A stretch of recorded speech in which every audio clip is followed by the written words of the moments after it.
So guys, তো আমি ভিডিওটা এখান থেকে শেষ করেছিলাম।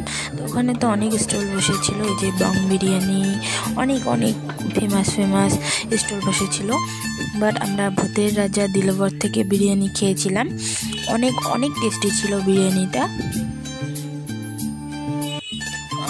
120 টাকা নাকি নিয়েছিল, হ্যাঁ এমনই দাম হবে। অনেক টেস্টি ছিল বিরিয়ানিটা।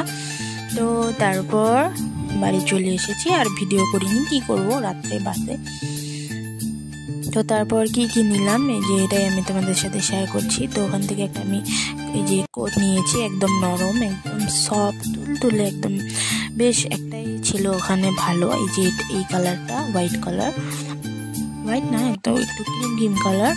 তো একটা কালো ছিল একদম নোংরা, ওটা ভালো ছিল না। তো দামও বেশি নিয়েছে, 1000 টাকা নিয়েছে। তোমরা জানিও তো বেশি নিয়েছে নাকি আমার থেকে। আর এটা আমার মার জন্য আমি নিয়ে এসেছি একটা সোয়েটার। তো ওখানে নাকি কম দাম, এই জন্য আমি গিয়েছিলাম, বাট ওরা দিচ্ছিলই না কমে, লাস্ট মেলা তারপরেও কমে দিচ্ছিল না। তো তোমরা কমেন্টসে জানিও তো আমি আমার কাছ থেকে বেশি নিছে নাকি টাকাটা। আর এই যে দুইটা আমি প্যান্ট নিয়েছি ঘরে পরার জন্য। এগুলো প্যান্ট অনেক সফট হয়, আর ঠান্ডার দিনে পরলে বেশ ভালো লাগে, গরম একদম ভিতরে একদম ভালো। তো এই দুইটা প্যান্ট নিয়েছি। আর আমার মার জন্য একটা ব্যাগ নিয়েছি, অনেক ব্যাগ আছে আমার মার, তারপর একটা বলে ছোট ব্যাগ লাগে, তো এই ছোট্ট একটা ব্যাগ নিয়ে এনেছি জল ঢল নেওয়ার জন্য। আর একটা এই যে ইয়ারিং নিয়েছি, এটা 150 টাকা নিয়েছে, 160 টাকা চেয়েছিল, আমি 150 টাকা দিয়ে নিয়ে এসেছি, মনে হয় বেশি নিয়েছে।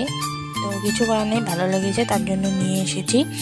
আর কিছু ফটো আমি তোমাদের সাথে শেয়ার করলাম, এগুলো আমি রাজবাড়িতে উঠেছিলাম। তো আজকে এটাই লাস্ট পার্ট ছিল কোচবিহার রাসমেলার। তো তোমাদের সব পার্ট কেমন লাগলো আমাকে কমেন্টসে জানিও বন্ধুরা।